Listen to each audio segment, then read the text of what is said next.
ভালোবাসলে মন থেকে বাইসো, অভিনয় করিও না।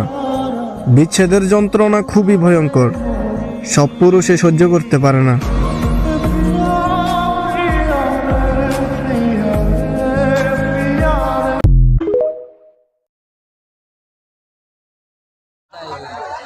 আসসালামু আলাইকুম ভাই, আপনারা দেখতে পাচ্ছেন সেই লালন শাহ যে ট্রেন আসে, তো আমরা রাস্তায় ওয়েট করছি দেখার জন্য। ট্রেনটা মনে হচ্ছে আসতেছে, তো আমরা দেখব বলে এখানে দাঁড়াইছি।